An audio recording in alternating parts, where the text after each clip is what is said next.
Os anjos mais misteriosos na Bíblia são frequentemente mencionados no Antigo Testamento. Os anjos são referenciados 108 vezes no livro de Gênesis, que relata casos de anjos intervindo nas vidas de Abraão e Jacó. No livro de Êxodo, Moisés também encontrou anjos durante o período de peregrinação no deserto. No total, a palavra anjos ou a anjo aparece no livro da lei e nos escritos de Moisés 32 vezes. Os anjos de Deus nos são apresentados nas Escrituras como a hoste dos céus. Os anjos são seres reais, não são figuras míticas ou opiniões. São personalidades espirituais que têm um impacto físico. Assim como o mundo demoníaco é oculto, o mundo angelical também é oculto. Talvez não possamos tocá-los ainda, mas os anjos tocam as pessoas. Embora não possamos controlá-los, eles podem destruir reis. Isso nos leva aos anjos mais misteriosos na Bíblia. Os ofanins. O que são os ofanins? O termo alfanins no hebraico antigo se refere a rodas, e no singular, é alfã. Rodas são mencionadas diversas vezes no Antigo Testamento, e alfaninsa pode se referir a rodas normais em um suporte ou a um carro, mas o que mais chama a atenção são as rodas no trono de Deus mencionadas na visão de Ezequiel. Quem era Ezequiel? Quem foi esse profeta que teve essa visão? O nome Ezequiel significa a Deus é forte ou a Deus fortalece. Esse profeta viveu durante um dos períodos mais difíceis da história de Judá, a saber, o exílio babilônico, o que pode indicar a razão para seu nome. Durante a conquista de Nabucodonosor em 597 a.C., ele foi um dos 10.000 prisioneiros capturados de Jerusalém e, muito provavelmente, profetizou na Babilônia para os exilados em assentamentos às margens do rio Quebar. O ministério de Ezequiel era absolutamente necessário para os exilados. Para aqueles que acreditavam e prestavam atenção às suas palavras, havia a vida. Mas para os outros, julgamento certo. O ministério de Ezequiel mostrava que Deus ainda estava se comunicando com eles, mesmo durante tempos de julgamento severo. Embora fossem punidos, não eram abandonados. Jeremias pregava a mensagem de Deus em Jerusalém, enquanto outra voz a pregava para os exilados na Babilônia, para que fossem informados sobre os planos de Deus. Ambas as vozes eram igualmente fortes. Ezequiel vê os ofanins enquanto estava no exílio. Quando Deus apareceu a ele, usou esse encontro para iniciar o ministério profético de Ezequiel, mostrando-lhe uma visão surpreendente. É difícil definir os ofanins retratados na visão de Ezequiel sem considerar toda a revelação. Deus escolhe abrir os céus diante do templo de Ezequiel. A descrição da visão inaugural de Ezequiel é uma das passagens mais difíceis de traduzir em todo o Antigo Testamento. Ezequiel primeiro conta onde estava quando teve a visão, Ezequiel 1.1:4. Aconteceu no ano 10º, no dia 5 do 4º mês, estando eu no meio dos cativos, junto ao rio Quebar, abriram-se os céus, e eu tive visões de Deus. No 5º dia do mês, no 5º ano do cativeiro do rei Joaquim, veio expressamente a palavra do Senhor a Ezequiel, filho de Buzi, o sacerdote, na terra dos caldeus, junto ao rio Quebar, ali veio sobre ele a mão do Senhor. Conforme ele olhava, eis que vinha do norte um vento tempestuoso, uma nuvem de fogo envolvendo-a, e resplandecia ao redor dela algo como o brilho do ouro no meio do fogo. No seu interior, essa visão incluía figuras semelhantes a 4 seres viventes, e esta era a sua aparência. Tinham a semelhança de homem. Cada um deles tinha 4 rostos e 4 asas.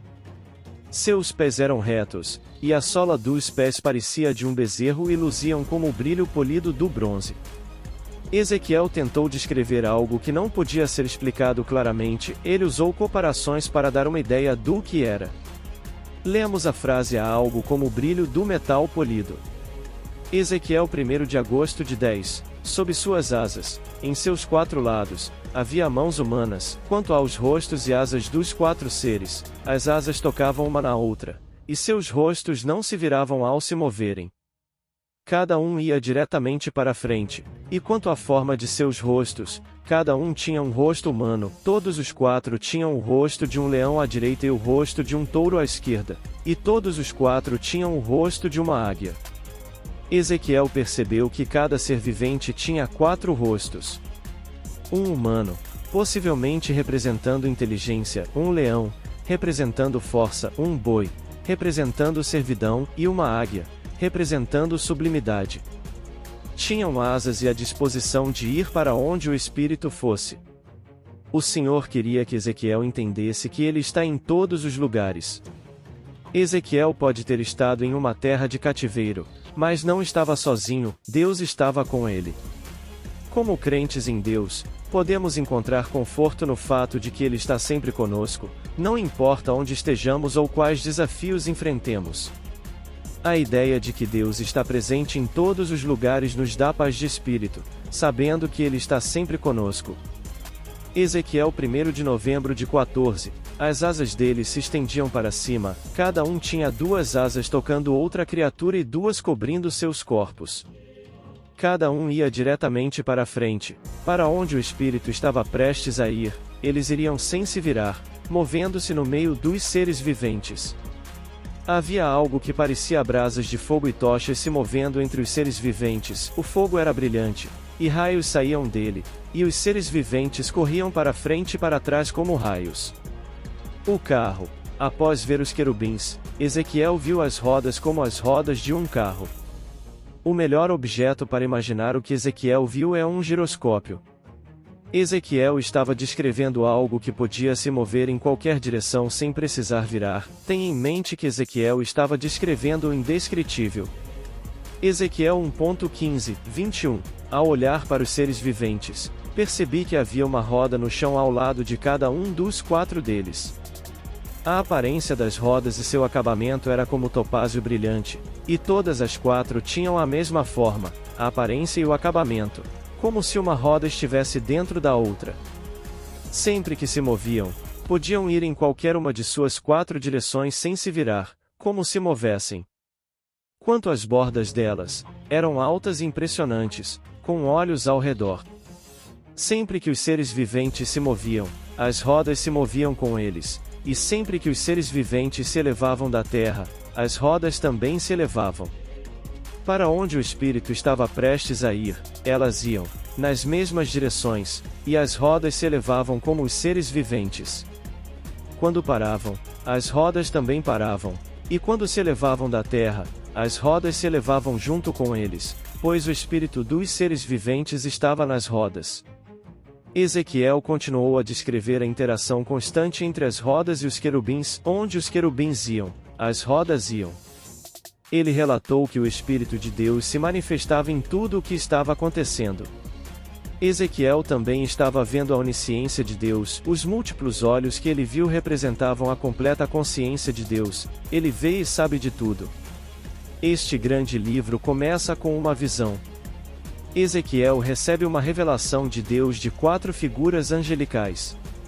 Nesta visão, Deus chama o profeta para ser seu porta-voz e vigia dos exilados hebreus. Essa visão é a primeira de 4 no livro. Ezequiel descreve essa primeira visão de maneira vívida.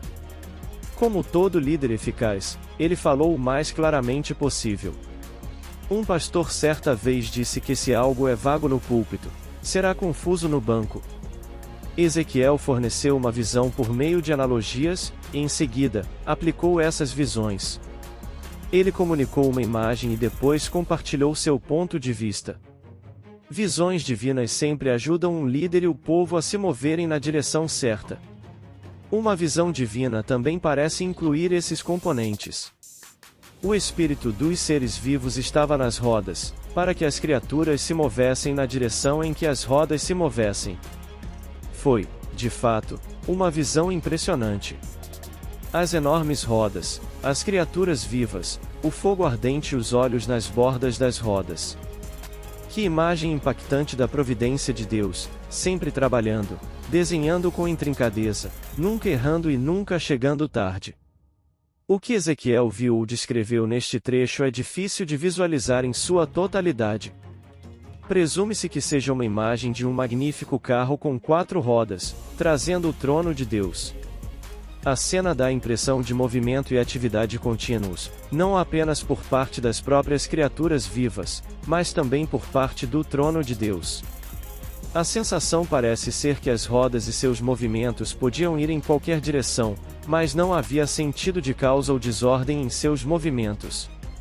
Um comentarista bíblico popular afirmou sobre isso: como uma esfera, elas podiam se mover em qualquer direção sem nenhum mecanismo de direção. Ezequiel 1.22-28. Sobre as cabeças dos seres viventes havia algo como uma expansão, semelhante ao brilho impressionante de cristal, estendendo-se sobre suas cabeças. Sob a expansão, suas asas estavam esticadas uma em direção à outra.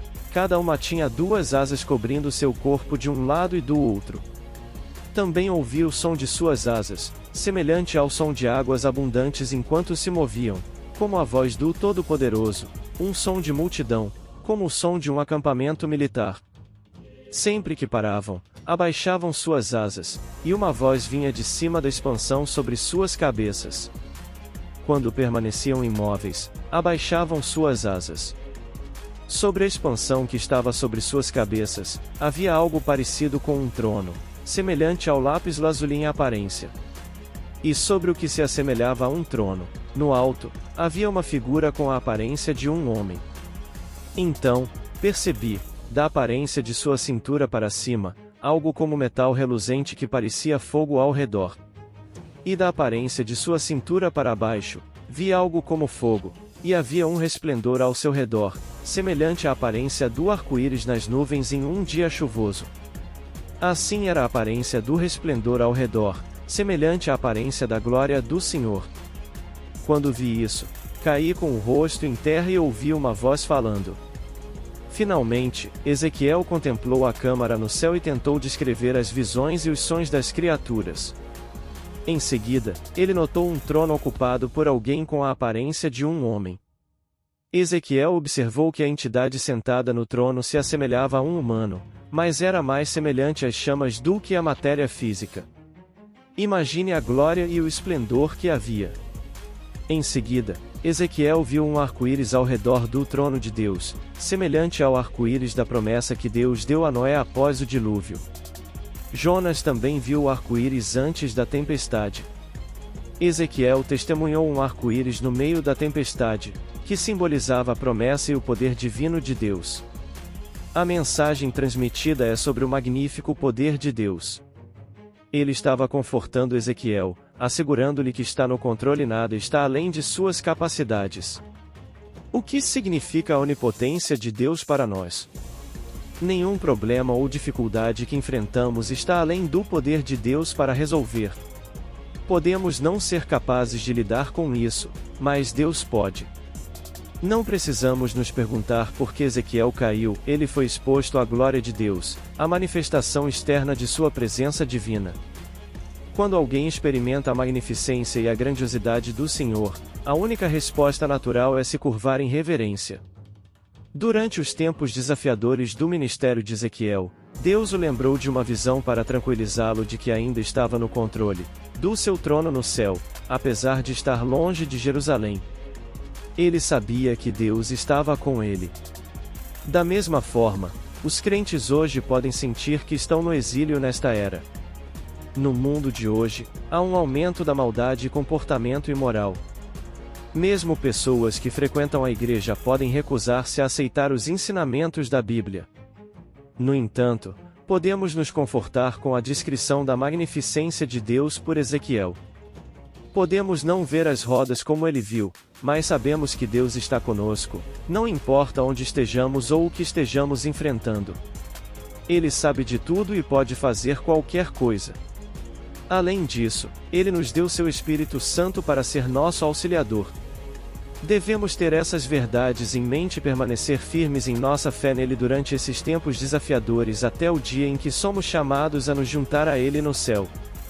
Pode ser desafiador visualizar o que Ezequiel viu ou expressou neste trecho. A descrição cheia de olhos é como João descreveu os próprios querubins em Apocalipse 4.6. Diante do trono, havia algo como um mar de vidro, semelhante a cristal, e no centro, ao redor do trono, 4 seres viventes cheios de olhos na frente e atrás. O sentido é de conhecimento e inteligência excelentes. As 4 rodas em seus movimentos se moviam em sincronia com os 4 querubins, elas giravam e estavam ligadas de tal maneira que Ezequiel pôde escrever que o espírito dos seres viventes estava nas rodas. Similarmente mencionado em Ezequiel 10. Ezequiel deveria compreender que o carro ou trono de Deus estava em movimento. A imagem pode parecer bizarra para o leitor moderno, mas é necessário lembrar que esta é uma experiência visionária. As características surrealistas podem superar o realismo nos trechos. O trono de Deus é colocado sobre rodas, frequentemente chamadas de alfanins, e então impulsionado por 4 anjos. Existem rodas dentro de rodas em ângulos cruzados, com o efeito de que o trono pode se mover em qualquer direção sem precisar virar. Os alfanins têm sido objeto de fascinação para muitos, e escritores apocalípticos judeus posteriores lhes deram uma vida própria. As rodas foram eventualmente reconhecidas como um tipo separado de anjo conhecido como alfanins. Por que alguns se referem aos alfanins como anjos? Não há uma única menção nas escrituras de os alfanins serem criaturas angelicais, mas escritores apócrifos judeus os rotularam como uma classe de anjo e os listaram em sua hierarquia ao lado dos serafins e querubins. Isso se deve à singular semelhança de vida, seu poder sobrenatural e sua proximidade com o trono de Deus, sem mencionar a multidão de olhos. Se os alfanins são realmente seres angelicais ou apenas um mecanismo divinamente energizado de transporte multidimensional não importa. O que importa é a função dos alfanins em mostrar a glória de Deus a Ezequiel e a todo crente que, um dia, leria seu relato e obteria uma visão renovada da realeza de Deus. O que os nomes revelam sobre Deus tanto em aparência quanto em operação é que os alfanins que aparecem na visão de Ezequiel demonstram o domínio absoluto de Deus sobre todo o cosmos. As rodas onidirecionais servem como um lembrete constante de que o Deus a quem servimos é onipresente, significando que ele pode estar em todos os lugares o tempo todo. Assim como o Espírito de Deus guia os querubins, o mesmo Espírito habita nos alfanins, e os olhos que cobrem as rodas nos querubins são simbólicos da onisciência de Deus, ele é onipotente e onisciente. Por que é importante para os cristãos conhecerem o reino sobrenatural?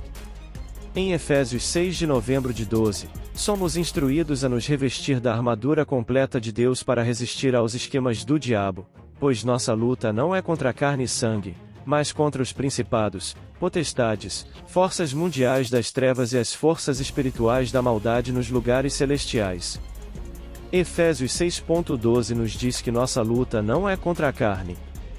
Deus deseja que os crentes estejam cientes do mundo além do que nossos olhos temporais podem ver, para que, no poderoso poder do Senhor, possamos estar preparados para enfrentar qualquer plano que o inimigo tenha reservado. O extremismo é prevalente na sociedade de hoje. Em uma extremidade do espectro, há crentes que menosprezam as partes sobrenaturais de sua fé e insistem em manter uma visão naturalista, caracterizada por uma confiança exclusiva nas verdades dos ensinamentos doutrinários para a vida cotidiana. No extremo oposto estão aqueles que estão tão obcecados com o reino espiritual por causa da atração que ele exerce sobre eles que têm pouca utilidade na terra. Devemos primeiro garantir que nossos olhos estejam abertos para a realidade da situação. Quando um servo estava aterrorizado pelo inimigo ao seu redor em 2 Reis 6.16. O profeta diz ao jovem: não tenha medo. O mundo em que vivemos não pode ser considerado nosso lar. Existe um mundo que não podemos ver, mas está repleto de conflitos por nossas almas. Quando tomamos a decisão de investigar a Bíblia e buscar a perspectiva de Deus sobre o sobrenatural, damos um passo mais próximo do estabelecimento do reino de Deus. Ezequiel claramente apresentou uma visão, e Deus consistentemente lhe proporcionou visões incomuns que o levaram a falar de maneiras singulares. Desde mãos e rolos descendo do céu até 4 abominações cometidas no templo, passando por videiras, águias, leões, ossos secos e fogo, Ezequiel trafegava em imagens estranhas, porém memoráveis. Essas imagens muitas vezes chegavam com uma interpretação divina e instruções sobre como ele deveria comunicar a palavra de Deus ao povo. Ezequiel seguiu de perto o axioma de liderança sobre visão. Vê-la claramente, mostra-a criativamente e diz constantemente, apesar da resposta das pessoas. Ele permaneceu firme em suas convicções e valores fundamentais. A expressão "a filho do homem" foi usada para Ezequiel cerca de 90 vezes, enfatizando que ele é apenas um mensageiro do soberano divino do universo, que planejou todos os eventos que iriam ocorrer, sem impedimentos para sua realização. Ezequiel foi um comunicador habilidoso que incentivou as pessoas a ouvi-lo e envolver-se em temas importantes. Ele era conhecido por sua criatividade, frequentemente incorporando recursos visuais e performances dramáticas para transmitir sua mensagem. Ele prontamente obedecia às instruções do Senhor, mesmo quando muitas das ações simbólicas que Deus o chamava a realizar pareciam diferentes ou embaraçosas. Sua dinâmica ministração conquistou o respeito, atenção e admiração dos líderes de Judá. Apesar dos esforços de Ezequiel em apresentar uma visão para a sua geração, eles ouviram, mas recusaram-se a agir de acordo com suas palavras, o que o deixou desapontado. Ele se esforçou muito para compartilhar sua mensagem, mas infelizmente ninguém agiu de acordo com ela. Segundo Deus, Ezequiel era um vigia convocado para alertar o povo sobre perigos em potencial, caso não se arrependessem, semelhante a um vigia que avista um exército se aproximando e aconselha as pessoas a se prepararem ou enfrentarem a destruição. Deus se descreve a Ezequiel como aquele que fornece as palavras certas. Deus é o diretor deste grande drama que Ezequiel encena, ele é o escritor do roteiro que Ezequiel lê para o povo, e ele é o autor que fecha a cortina quando a peça termina, culminando com a invasão do exército babilônico, quando é tarde demais para as pessoas descobrirem que a peça não é apenas um ato. O propósito dos anjos, em primeiro lugar, é fazer a palavra de Deus se concretizar. Os anjos da performance, as hostes de Deus, seguem a palavra de Deus para garantir que ela se concretize. Na Bíblia, a frase "o Senhor dos Exércitos o realizará" é frequentemente usada sempre que uma profecia notável é dada, que não pode ser explicada humanamente. Os anjos de Deus têm a licença de realizar qualquer coisa que saia da boca de Deus. Os anjos são as tropas de ataque que lidam com oponentes, sempre obtendo a resposta e vencendo após cada ato. Além disso, eles fazem o prazer de Deus. Salmos 103.20, 21 diz: Bendizei ao Senhor, vós seus anjos, poderosos em força, que cumpris as suas ordens, obedecendo à voz da sua palavra. Bendizei ao Senhor, vós todas as suas tropas, ministros seus, que executais a sua vontade. Os anjos estão comprometidos em obedecer ao comando de Deus, então você pode enviá-los para realizar tudo o que Deus ordenou a seu respeito. A palavra diz: Dizei aos justos que bem lhes irá, porque comerão do fruto das suas ações. Isaías 3.10. Além dos ofanins, os anjos têm diferentes patentes em um sentido geral. Provavelmente, o maior grupo de anjos é o que poderíamos chamar de anjos comuns. Na maioria das vezes, quando os anjos são mencionados na Bíblia, são esses anjos não identificados que estão sendo referidos. Falar de anjos comuns parece uma contradição, no entanto, como poderiam esses extraordinários seres criados serem considerados algo rotineiro? No entanto, em um sentido, essa designação é apropriada quando os contrastamos com as várias classes ou ordens únicas de anjos mencionadas na Bíblia. Querubins são a primeira ordem angelical a aparecer nas Escrituras, surgindo imediatamente após a queda de Adão e Eva da graça. Serafim é outro grupo de anjos especificamente reconhecido como serafins, que significa aqueles que queimam. O capítulo 6 de Isaías nos fala dos serafins. Miguel é outra patente angelical, arcanjo, uma posição ocupada apenas por um anjo no registro bíblico. A palavra arcanjo significa chefe, tornando esse anjo o mais proeminente de todos os santos anjos. O arcanjo se chama Miguel, cujo significado é "a quem é como Deus". Gabriel é outro anjo cujo nome é claramente mencionado nas Escrituras, além de Lúcifer. Gabriel significa poderoso de Deus e está à altura de seu nome, realizando feitos poderosos. Gabriel serve a Deus mais como um mensageiro, aparecendo em várias instâncias no livro de Daniel para revelar grandes revelações sobre eventos futuros, especialmente relacionados ao reino de Deus. Quanto à relevância dos anjos, a pergunta seguinte é se os anjos ainda são relevantes, se precisamos deles hoje como cristãos cheios do poder do Espírito Santo. Uma visão das vidas de pessoas distintas na Bíblia revela que todas elas experimentaram a comunhão angelical. Quase nenhuma pessoa distinta nas Escrituras deixou de ter uma prova física e real da comunhão angelical. Deus disse: Eu, o Senhor, não mudo, assim, vós, ó descendentes de Jacó, não sois destruídos. A Malaquias 3.6. Isso implica que o que ele fez ontem, ele também está fazendo hoje. Há muito anexado a este tempo em que vivemos. Os anjos são uma parte indispensável e essencial do pacote de Deus para os redimidos. A unção não pode substituir os serviços dos anjos. Jesus Cristo nasceu do Espírito Santo e tinha a unção do Espírito Santo, e ainda assim ele precisava dos serviços dos anjos. É incrível pensar que Jesus acreditava nos anjos e desfrutava de seu ministério, mesmo como o Filho do Deus Altíssimo. Até o Senhor Jesus Cristo necessitava da assistência dos anjos. Mesmo antes de seu nascimento, um anjo anunciou sua chegada quando o perigo surgiu por causa das notícias de seu nascimento, e o anjo falou a José para levar o bebê Jesus ao Egito, para que a Escritura fosse cumprida.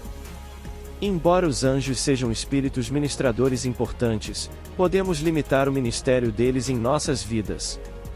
Primeiro está a cegueira espiritual. Quando se trata de questões de Deus, é preciso acreditar antes de experimentar. O que está escrito na palavra deve ser visto antes de ser possuído. Os anjos, como as hostes celestiais, estão ao nosso redor. Não permita que o diabo o engane sobre a presença dos anjos. Assim como o mundo demoníaco é invisível, o mundo angelical também é invisível. Devemos entender que os anjos pertencem a uma dimensão de criação única que mal podemos compreender nesta esfera. As limitações são diferentes daquelas que Deus impôs à nossa. Deus deu aos anjos conhecimento e mobilidade superiores aos humanos. A palavra de Deus nos informa que os anjos, assim como os homens, foram criados por Deus, o que implica que, em um momento, não existiam anjos, como visto em Colossenses 1.16. Os anjos de Deus estão entre as coisas invisíveis de Deus, pois ele criou todas as coisas para ele, Hebreus 1.14. Eles são chamados de espíritos ministradores. Todos os anjos são espíritos ministradores enviados para servir aqueles que herdarão a salvação, Hebreus 1.14. O império dos anjos é tão vasto quanto a criação de Deus. Se você acredita na Bíblia, acreditará em seu ministério. Eles cobrem tanto o Antigo quanto o Novo Testamento, sendo mencionados direta ou indiretamente quase 300 vezes. Os estudiosos bíblicos acreditam que os anjos podem ser numerados potencialmente em milhões, pois Hebreus 12.22 fala de uma companhia inumerável de anjos. Quanto ao número deles, Davi descreveu 20.000 deles cruzando os céus das estrelas, mesmo com sua visão limitada, notando impressionantemente os carros de Deus, que eram dezenas de milhares. Podemos ter certeza de que os anjos, incluindo os ofanins, nunca chamam a atenção para si mesmos, mas atribuem a glória de Deus e pressionam sua mensagem aos ouvintes, sendo a palavra de ordem mais elevada tão gloriosa quanto os seres angelicais e celestiais são. Eles se tornam opacos diante da glória indescritível residente em nosso Cordeiro Celestial, o Senhor da Glória, a quem todo o poder nos céus e na terra se curva em adoração santa e adoração animada.